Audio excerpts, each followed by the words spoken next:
so many of us, we walked in with so many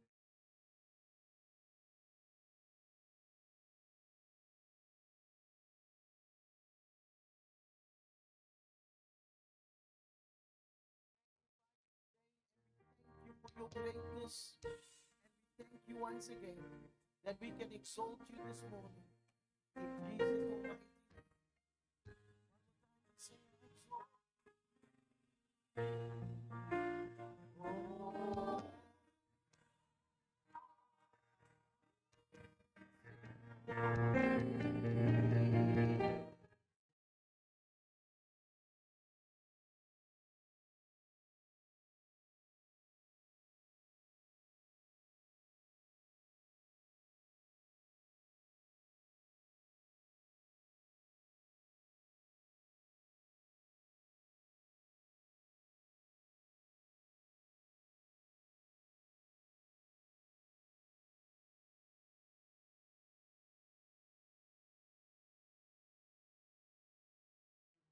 Oh, Father God, for awesome, powerful time of worship.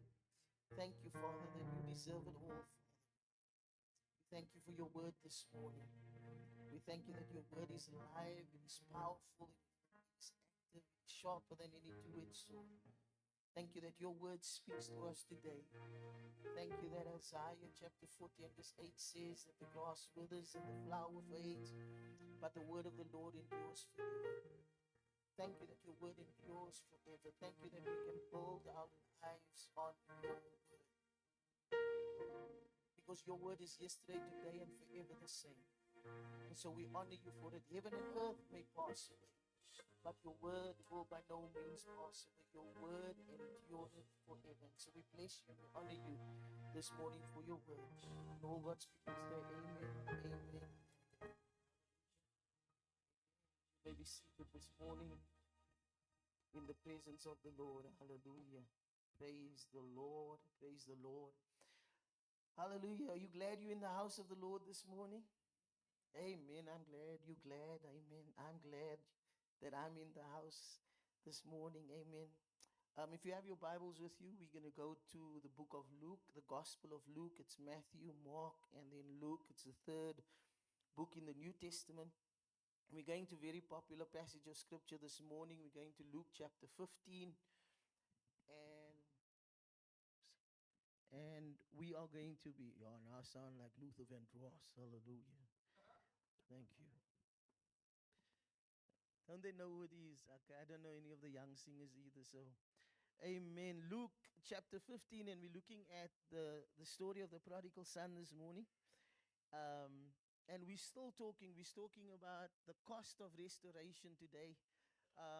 Over the last month or so, we've been talking about building costs, and we'll look at it again a little later.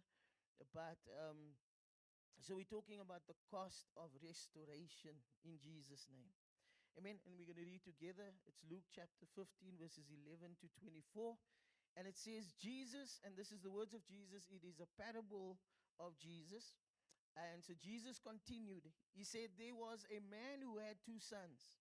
The younger one said to the father, Father, give me my share of the estate. And so he divided his property between them. Not long after that, the youngest son got together. He got together all he had, and he set off for a distant country, and there he squandered his wealth in wild living. And after he had spent everything, there was a severe famine in the whole country, and he began to be in need. And so he went and he hired himself out to a citizen of that country who sent him to his fields to feed pigs.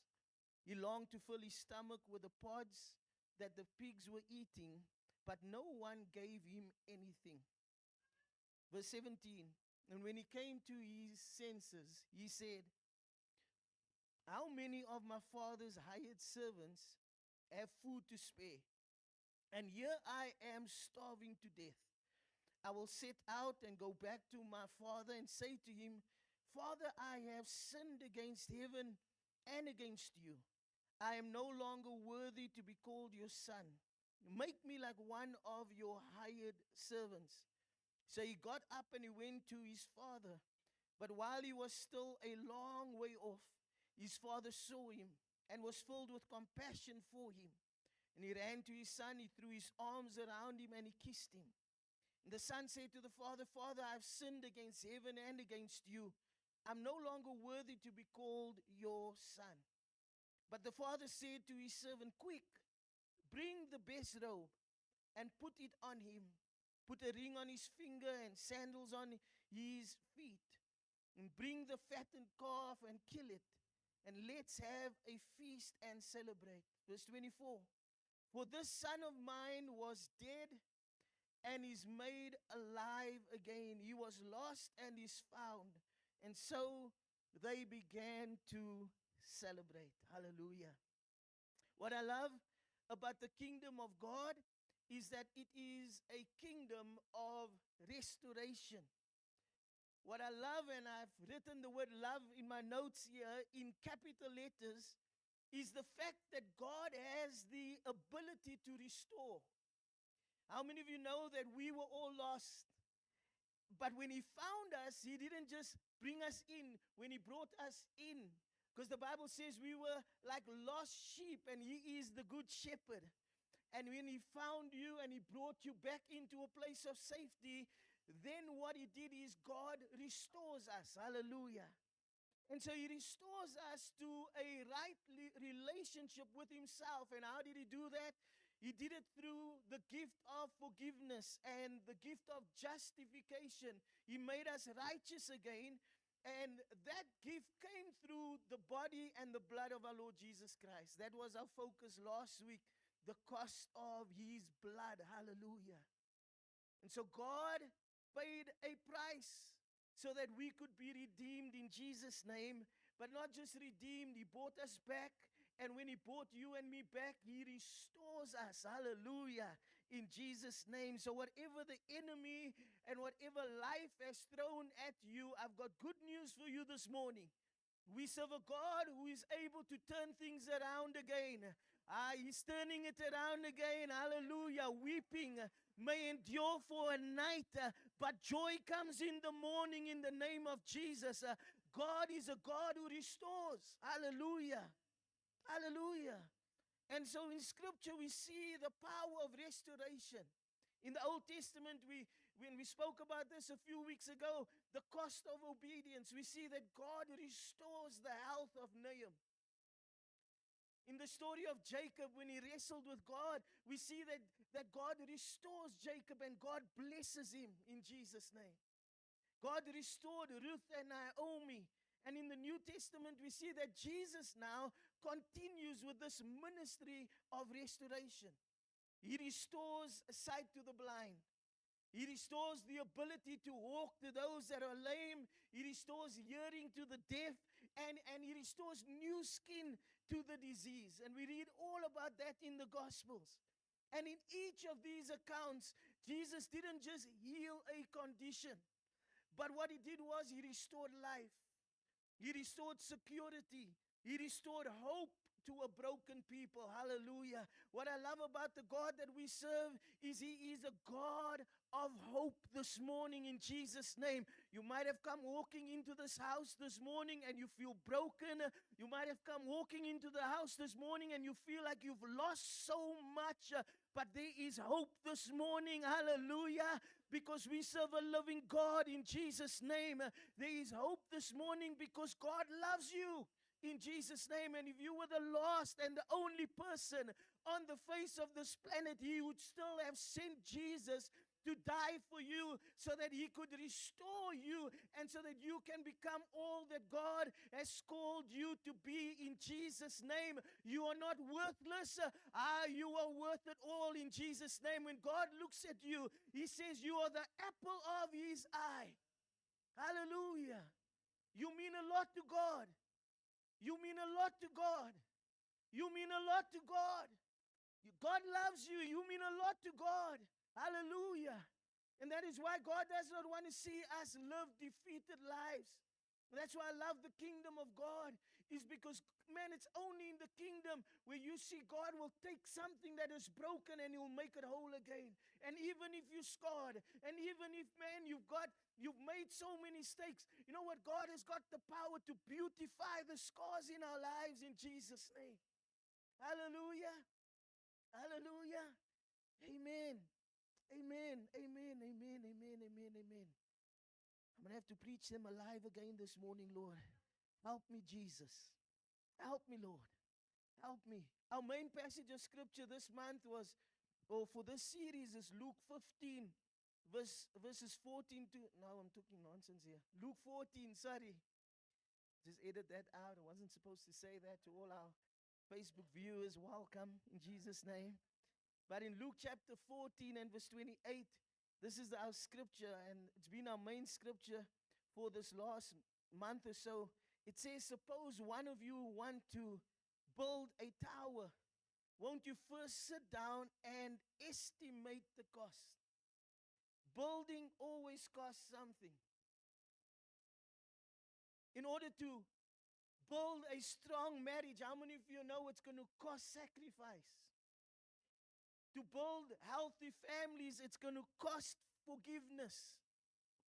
If there is relational issues in your family, it's going to cost you to forgive each other in Jesus' name. If you want to build a strong, mature spiritual life, it's going to cost surrender. You're going to have to learn to surrender all of your life to God. Not certain things, everything. You need to say, God, I surrender all to you. All my pain. I'm not going to hide anything. Well, the truth is we can't hide anything from God. So God, I'm not hiding the pain from you. I'm going to surrender to you. But that's a cost in Jesus' name. And restoration costs something. When we think and we look at the prodigal son, this morning, how many of you know that there was a cost involved?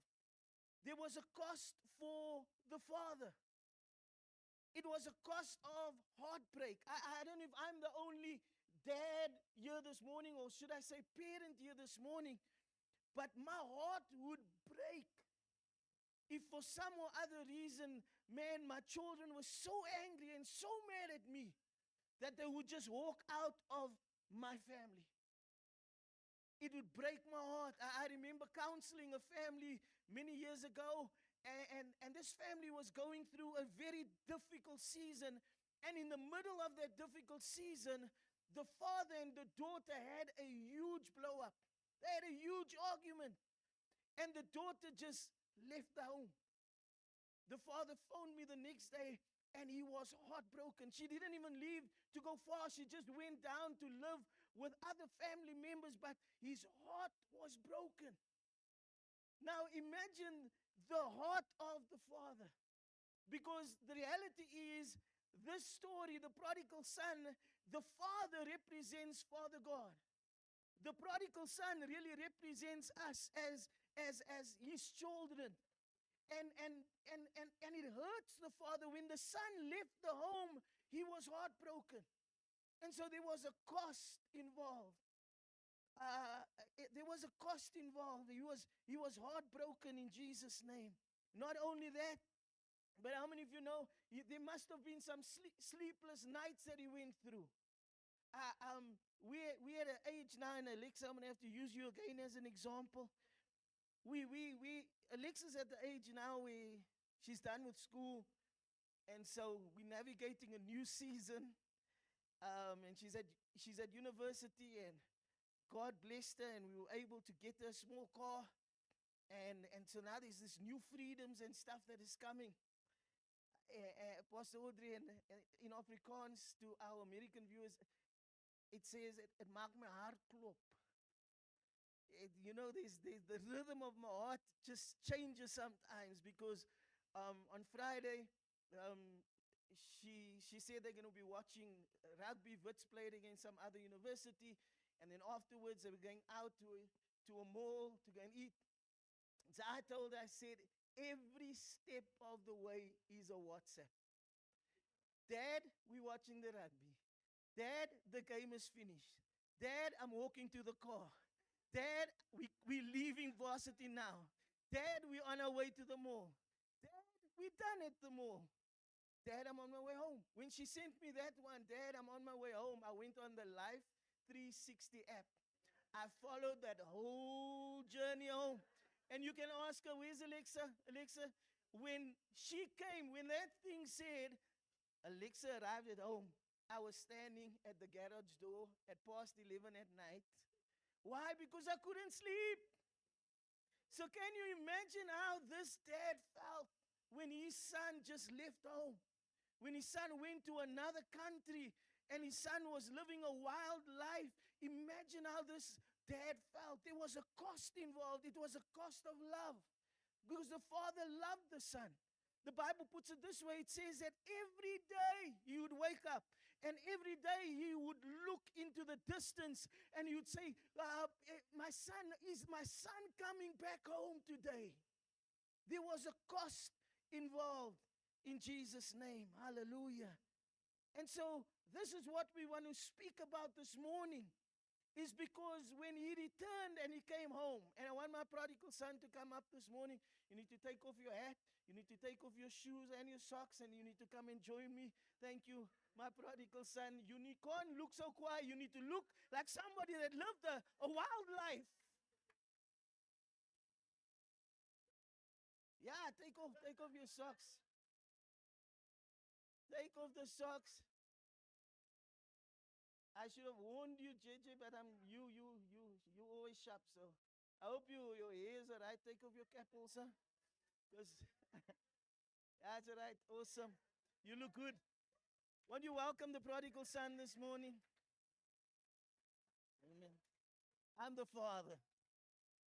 And this is the prodigal son. You're going to be here all the time, so you're going to stand here with me. Okay. And so the prodigal son, when he came back home, there was more cost involved. And this really is going to be the focus of what we're going to talk about this morning. Because there are three things that the Father gives the Son. Three gifts that the Father gives to him. And each gift symbolizes something. The Father gave him a robe. Not now. The Father gave him a ring. And the Father gave him sandals. And these things together speaks about, and this is very important, it symbolized full reconciliation or full restoration. God didn't go halfway. When God says, you are my son, welcome back home, God didn't negotiate with him. God didn't say, you know what? God didn't say you deserve a hiding. God didn't say you went and you messed up my inheritance. God invites him back and God restores him completely. Hallelujah. Hallelujah. Hallelujah. And so we're going to look at what the robe represents, what the ring and what the sandals represents this morning in Jesus' name. Now you can come. Luke chapter 15 and verse 22, if you could put that on the screen for us. Verse 22, it says, and so when the son came home, yeah, you stay here. You must be scared you came back home. Verse 22, it says, but the father said to the servant, quickly, bring the best robe and put it on him. Hallelujah. Bring the best robe. And you see the aircon is on. Hey. And so when the Bible says that the father gave or they placed the best robe on him, what the father was telling the prodigal son, as well as everybody that was at home and that saw him coming home, what the father was telling him was that this is my son. He's not a servant. He's not a slave. But he is my son, and I'm restoring his sonship this morning. I'm restoring his position again. It was an immediate demonstration of complete approval. It was an immediate demonstration of the love and the mercy of God. It was an immediate demonstration that, man, now you are protected. You are back home in Jesus' name. Hallelujah. Nothing can touch you because you are covered now. You are restored now. You are my son. When the father said, bring the best robe, and he said, put it on him, he wasn't just restoring his appearance. He was restoring his, and this is important, his identity as a son. The best robe was most probably, and I like this, theologian says this, that the best robe wasn't a robe that was bought and it was kept for a special occasion. The best robe was most probably the robe of the Father himself. The Father himself will put his robe on you. Hallelujah, in Jesus' name. And this is powerful because there's so much that happens when you decide to serve God. When you pray the sinner's prayer and you say, Lord Jesus, I invite you to come and live on the inside of me. I give you my heart. When you say, Lord, forgive me, immediately what happens in the spirit is God clothes you. Immediately what happens in the spirit is God places a robe on you. And you know what that robe says? That robe says that I have accepted you as my son and as my daughter. This robe says that you are no longer, you're not a slave, but you are my son, and I'm positioning you as my son. You're not a servant. Hallelujah. The son came back, and I want you to see this morning. He came back expecting to be treated like a servant. That was his expectation. The Bible says this, that and if you can put verse 21 on the screen, just go one back. Verse 21, listen to what it says. The son said to his father, I've sinned against heaven and against you. I am no longer worthy to be called your son. And this I want you to see this morning, because this is a strategy that the enemy uses against all of us. The son came home rehearsing failure. When he walked home, the Bible says he walked home from another country. And as he was walking home, he was saying, I'm not worthy. I'm not worthy. I'm messed up. I'm not worthy. I lost everything. I'm not worthy. I ate with the pigs. I'm not worthy. I'm not worthy. I'm not worthy. I'm not worthy. And so when the son comes back, he comes back and he's been rehearsing his failure. I want to encourage you this morning to stop rehearsing your failure in Jesus' name. The devil loves to see you and me feel condemned all the time. None of us are perfect. None of us has walked in and became children of God. But what the enemy so much, and there's so many people going through this, the enemy likes to remind you of your past and remind you of your shame. And just like the prodigal son, so many times that's how we go through life.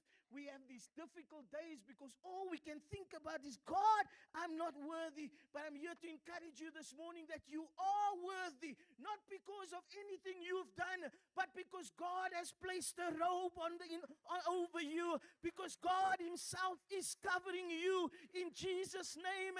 And can I say it again this morning? You are worthy. You are worthy to be loved by God. You are worthy, you are worthy, you are worthy. That jacket, that robe was a robe of honor. When God placed it on the prodigal son, he was saying, I honor you because you are worthy. Hallelujah. And so don't let the enemy lie to you. Stop going through the week saying, but God, I'm not worthy. God, I'm messed up. God, I'm a sinner. God is saying, as far as the east is from the west, so far I have removed your sin from you. God is saying, I love you. I care about you. Stop walking around and condemning yourself. The devil is a liar, and we break every lie of the enemy off your mind right now in Jesus' name. God, we pull down every stronghold of the devil that says, I'm not worthy. You are worthy. Hallelujah. And God loves you, and God cares about you in Jesus' name. Hallelujah. So we got to change the narrative in our minds, in our hearts. You got to go and look at yourself in the mirror when you go to home, and you got to say, man, I'm worthy. I'm a child of God. I've been bought with a price. My life is no longer my own. I belong to Jesus. I am loved by God. I am loved by God. I am loved by God. Every morning, Monday, you need to wake up and look at yourself in the mirror and say, I am loved by God. I am loved by God. I am loved by God. In Jesus' name. And sometimes we got to repeat it and repeat it and repeat it, because what the enemy likes doing is he likes playing negative things in your mind, constantly telling you, but you're not loved and you're not good enough. The devil is a liar. You are loved, and God loves you. And today, Father God, we destroy that negative recording in the hearts and in the minds of your people. And I pray, Father, that from today, that they will hear your voice telling them all the time, you are loved, you are loved, you are loved, you are loved, you are loved, you are loved, you are loved, you are loved by God.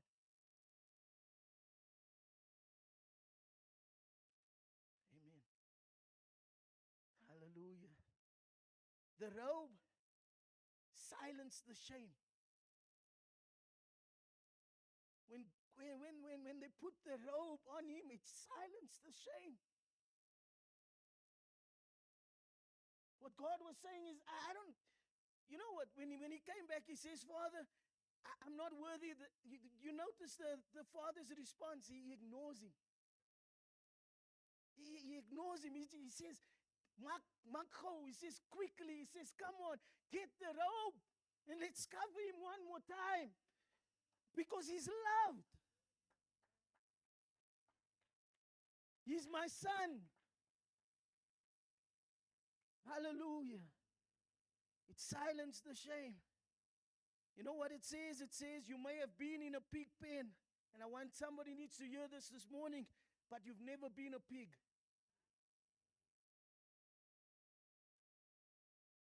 I don't know where life has taken you or where you come from, but you're not that person. You're not your failure. In Jesus' name.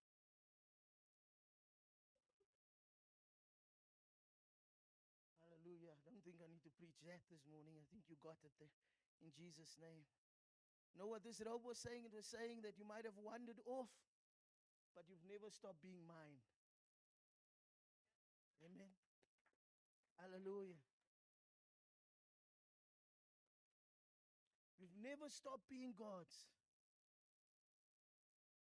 You may have lost your way, but you've never lost, and I like this, a place in my heart.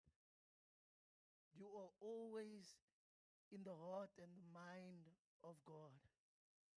The robe re-established what failure tried to erase. Failure tried to erase his identity. And when the robe was placed on him, it re-established that lie. It says that you are my son. Hallelujah. And I still love you. Ja, jy het opgemors. But I don't even see that. You covered. And that is the power of grace this morning.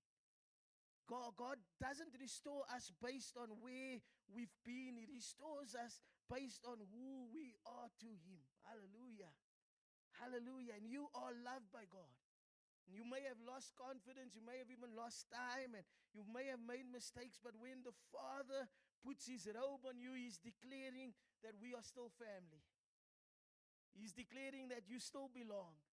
He's declaring that your failures is not your identity in Jesus' name. Because when God restores, He brings you back.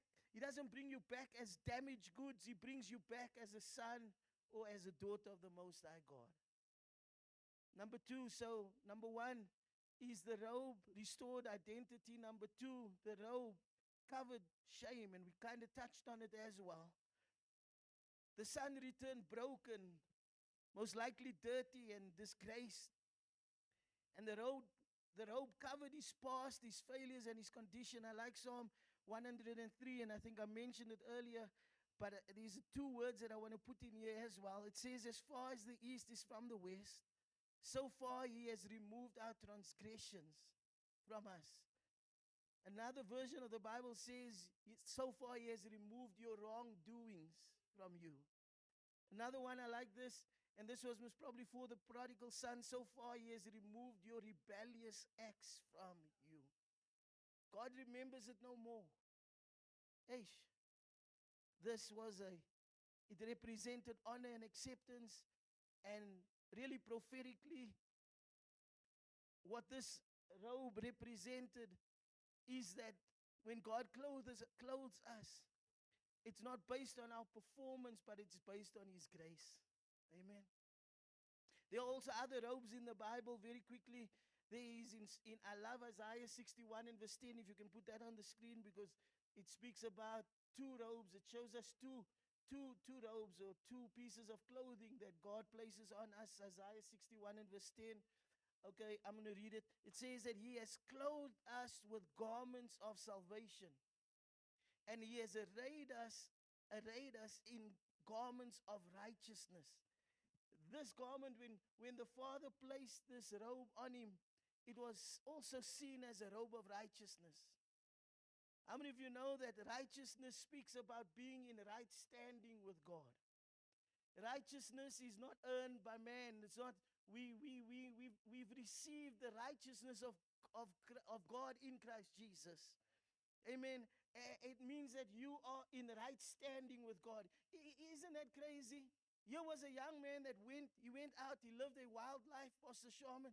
But when he comes home and they put that robe on him, what the Father immediately identifies is the Father immediately identifies His own garment, amen, and His own righteousness and His own blood. And He says, because of what I did, you can stand before me and you can receive from me. You don't have to be afraid to come into my presence. You covered in Jesus' name. There's something I was thinking about. Pastor Odi will bail me out with this one. But if you were to start a business today, there is a document that if you want to, especially if you want to do business with government and also with some of the big corporates, it's called a letter of good standing that you need from SARS. Now, if you was to start your business today, they'll give you one. For the first year, they'll give you that one, and you don't have to do anything. They'll give you that letter, and attached to that letter is a pin now. And so when you want to do business with government and some companies, they will ask you, they'll say, please send us your letter of good standing. And for that whole year, the first year, you can use that number. But once you hit year 2, now you got to start earning that good standing.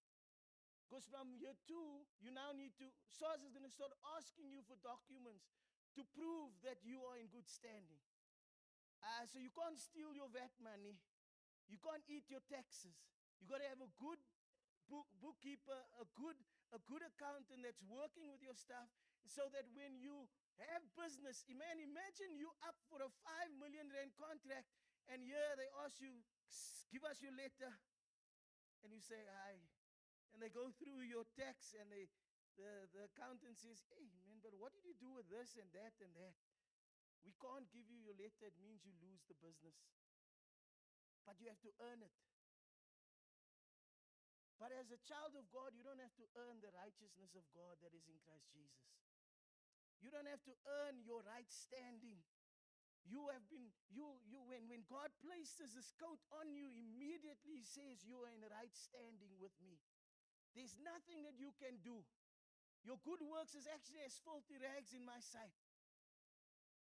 I receive and I accept you as my son and as my daughter in Jesus' name. Amen. I like the fact that it says it's garments of salvation.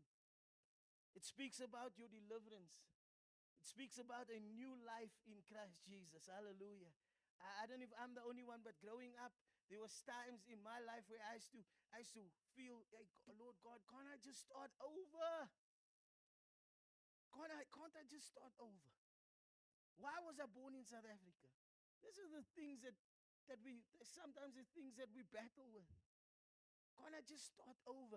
And you know what God is saying? When He places His robe on you, He's saying that these are garments of salvation. You got a clean start. Your past is forgiven, and from today you can start over again. You can go on a new journey with me. I am about to change your life in Jesus' name. Hallelujah. Amen. So it speaks about deliverance, it speaks about a new life, and it speaks about the fact that God has rescued you. He said, I've rescued you.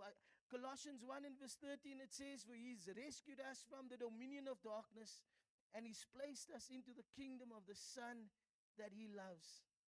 Salvation is not just something that is internal. It's not something, but it's something that God puts on you in Jesus' name. Hallelujah. Zechariah 3 says, and this is a prophetic picture of Joshua the high priest when he stood before God. The Bible says that he stood before God with filthy garments. He had filthy garments on, and then God gives an instruction and says, remove the filthy garments. I'm taking away, because I've taken away your sin, and I'm putting fine garments on you. Hallelujah. Now this is important, and I want us to see this morning. That God, when the Father placed this robe on him, just like in Zechariah 3, what he was saying is, I am removing everything that defiled you. I'm going to make it real shortly. But he's saying the sin that defiled you and that messed you up, I'm removing that from your life. And he says, you know what? He says, I'm replacing it with purity. That's powerful. Again, it's an act of God's grace. Many years ago, there was a lady that came. Our pastor invited her up on the stage. We were in quite a big church. And she shared a testimony. I shared the testimony years ago. Pastor Sherman and Chandra invited me. It must have been now 10, I don't know how long, many years ago, to you guys at a youth conference, and myself and Pastor Jen came in, and we did a session, and I shared that testimony. Then I want to share it again this morning. This lady comes up on the stage, and the pastor starts interviewing and asking her questions. And she says, Pastor, he asked her, he says, what was your profession? And she says, Pastor, I was a prostitute. I was a prostitute. But then God miraculously changed her life. The church went out on the streets, and they did one-on-one evangelism, and she received Jesus Christ as a Lord and as a Savior. Hallelujah. And when she walked into the house of the Lord, or when she said the sinner's prayer, God, just like he did with the prodigal son, he puts his robe of righteousness over her, and he says, I'm covering you. And he says this, I'm going to restore what sin had tried to defile. This lady went through a journey, because how many of you know we don't change overnight? It takes time. This restoration takes time, because there's a lot of battles that we face. When I said the prodigal son was rehearsing his failure, sometimes it takes years for us to stop that negative cycle in our minds. But the powerful thing is that God is able to do it for us. And so with this lady, it took years.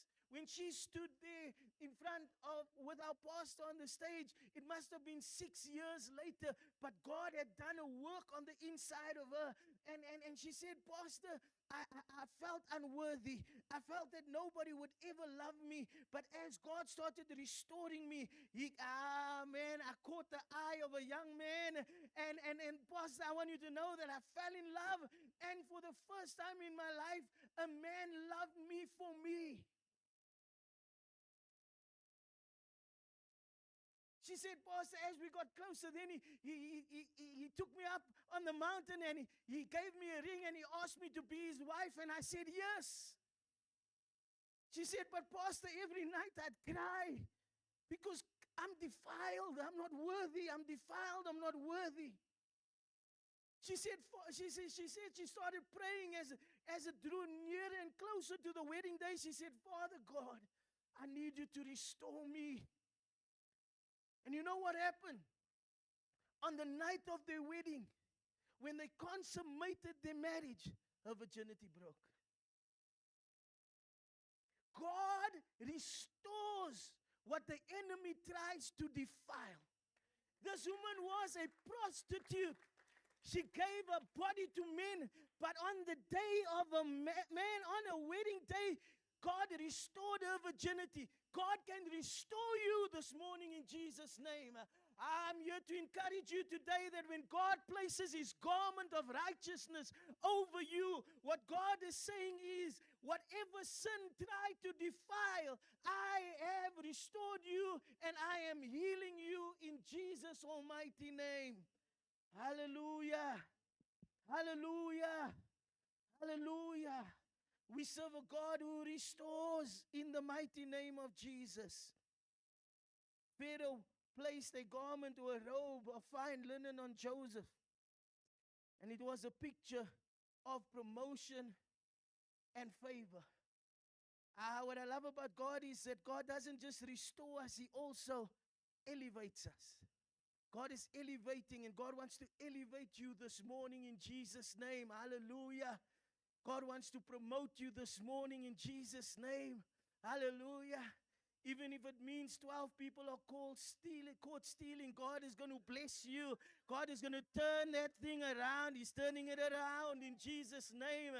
That's favor. God will favor you in the mighty name of Jesus. Hallelujah. God will, take time out of the equation. What? 18 years. There's no such thing as 18 years. I've been here 2 years and God brings the promotion. God doesn't just restore, but God elevates. And God wants to elevate you. God wants to favor you in the mighty name of Jesus. The Bible says this, that God is able to take time out of the equation. You might say, I was speaking to my brother over December, and I shared the story. Man, he bought us chicken, hallelujah. A man that was a drug addict for years, he tapped. Man, there's power in tapping, I'm telling you. Hallelujah. I said, Jesus, hallelujah, Jesus. God is alive, hallelujah. My brother who was dead, he's alive. He's tapping, hallelujah. Hallelujah. Man, I'm telling you, God can restore you. You know what my brother said? He says, as the one thing that I regret, he says, is that I've lost time. And the devil, sometimes you bound so long. But I looked at him and I said, God restores time. He restores everything that the Bible says, the time that the locust and the cankerworm has stolen from you, God will restore it and He'll give it back to you in Jesus' name. Hallelujah. Amen. Okay, come. So, white garments, Revelation 7 and verse 9 speaks about victory. Amen. We'll skip that in Jesus' name. Let's get to this. Come, we're going to get married now. Sorry. The second thing that they did was they brought the robe, and then they put a ring on his finger. Yeah, let's put it on his finger. That's Pastor Jen's finger, that one. So he put a ring on his finger. And so keep your ring like that, brag. You know, it's like brag. Is it too? Yo, listen, I got 10 fingers and I think sliding of your hand. The sliding of your hand.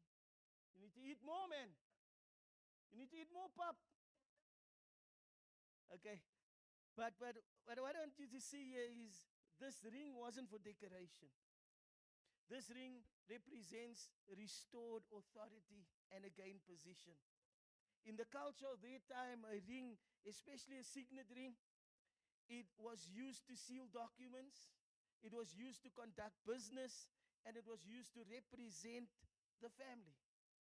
So when he came home and God and the father placed the ring on his finger, I love this. The father was saying, man, not only are you coming back home, not only am I giving you back your authority, your acceptance or your position or your identity, but you're getting back your authority in Jesus' name. That's powerful. Imagine this. He messed up.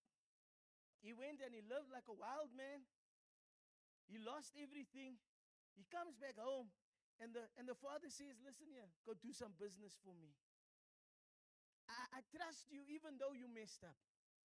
Even though you went and you messed up your inheritance, I trust you, I love you, I'm putting my robe on you, and I'm restoring your authority as a son.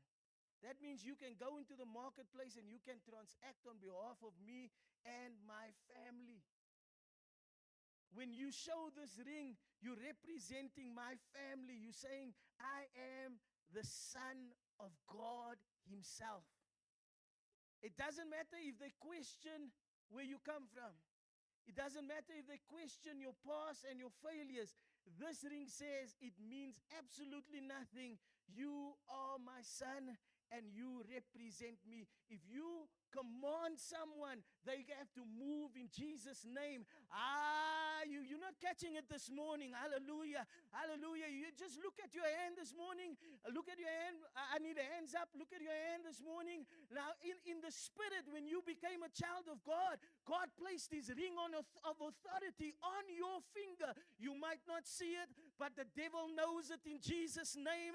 And so you can command things in the name of Jesus. That is why you can pray for your children and you can say, I command a future over you in the name of Jesus.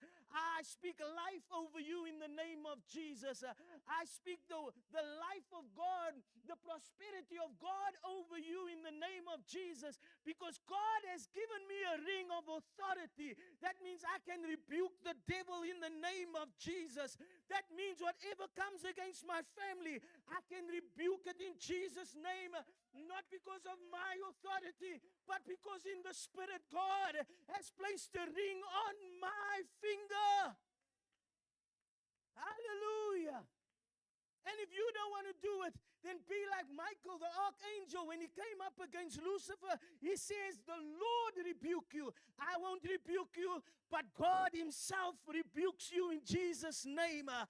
You need to look at the devil, that enemy that has come up against you and your family, against your children, and you need to say, today it comes to an end, God, because I'm not just a child of God, but God has given me a ring of authority, and today I say, the Lord rebuke you.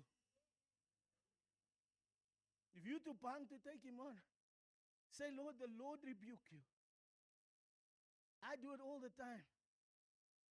I walk and I say, the Lord rebuke you in Jesus' almighty name. The Lord rebuke you in Jesus' almighty name. Anxiety, the Lord rebuke you in Jesus' almighty name. Fear, the Lord rebuke you in the name of Jesus. Poverty, the Lord rebuke you in the name of Jesus. Sickness and disease, the Lord rebuke you in the name of Jesus. Hallelujah. Hallelujah. You can do it. Hallelujah. Hallelujah. He's restoring your authority again this morning. I like this, man. You can act on behalf of the Father. You know what that ring represented? It represented trust. To me, this is so powerful because God was saying, man, I trust you. There's one thing, trusting God, because we know we can trust God. Because God can do anything. But for God to turn around and say, Kenny, I trust you, my son. That's powerful. That's powerful. I trust you. And that is what the father was telling the prodigal son. He was saying, I trust you in Jesus' name. Amen.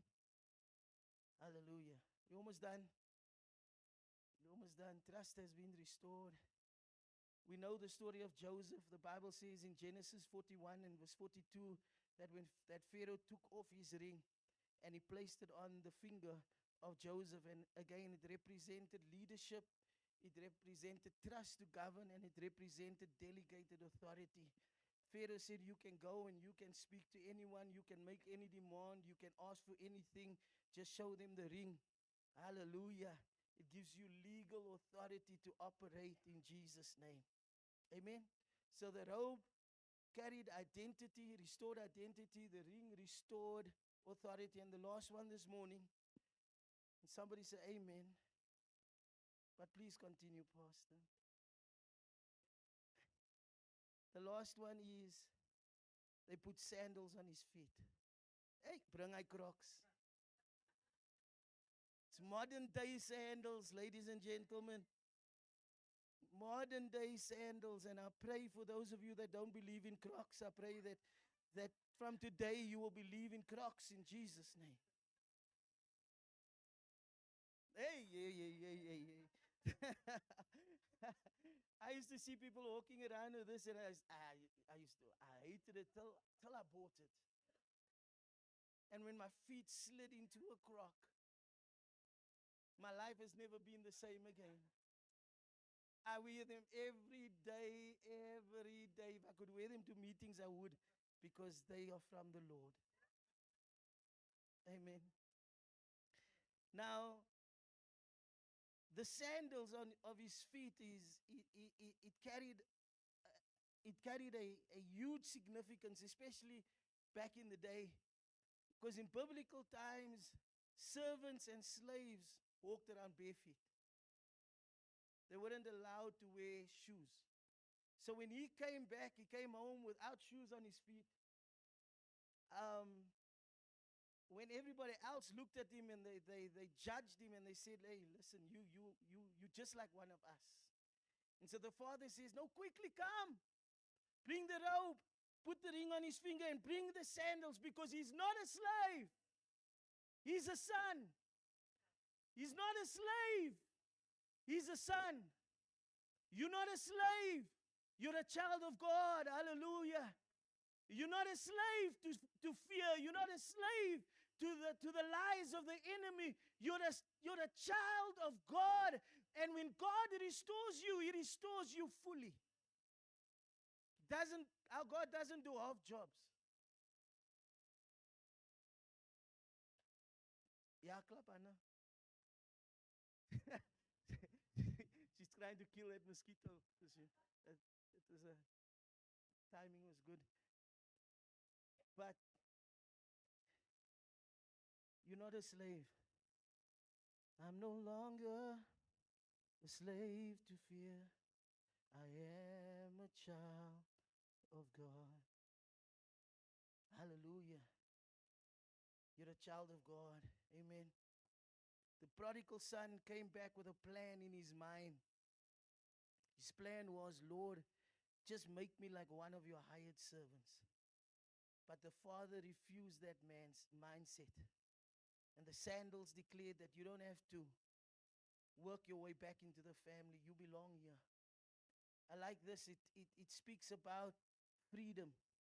Because what they would do is when a servant or a slave came into the house, the first thing they would do was hand over their shoes, their sandals. And they would take the sandals and they would lock it up in a safe place. And man, if you had to work 10 years, 20 years, 30 years, 40 years to pay back the debt, on the day, 40 years or 10 years later, they would come and they would bring your sandals back to you and they'll give it to you. And as soon as you put the sandals on, it was a sign of freedom. It was a sign of freedom. And so when the son came in, what the father was saying is, you're not bound, you're not a slave to fear, you're not a slave to the things of this world. You are free. There where the Spirit of the living God is, there is freedom. You do not have to walk around bound anymore in Jesus' name. The devil is a liar. Somebody say it with me. I am free. Hallelujah. I am free in Jesus' name. I'm a child of God and I am free. Hallelujah. Man, I'm going to go watch Braveheart this afternoon.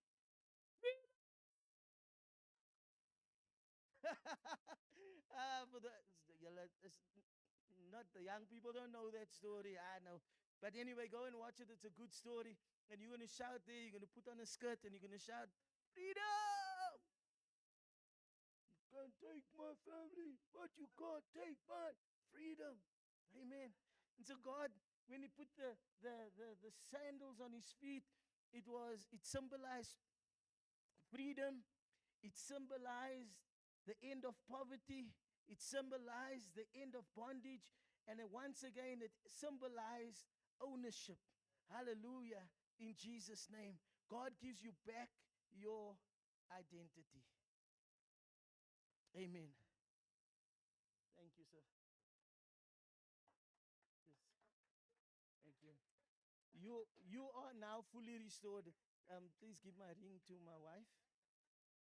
Yeah, you're not taking that ring. And take my sloffies off, thank you. Go buy your own Crocs. And asseblief wat take back, take back, take back. Take back. Yeah. I'm not the father in the Bible. I'm joking. Ek maar terug, jong. Amen. But God wants to heal a few people this morning. Amen. You've come into the house of the Lord this morning and you're saying, Pastor Ash, this message has spoken to me. The worship team can come up and make me sound more spiritual, please, Kenny.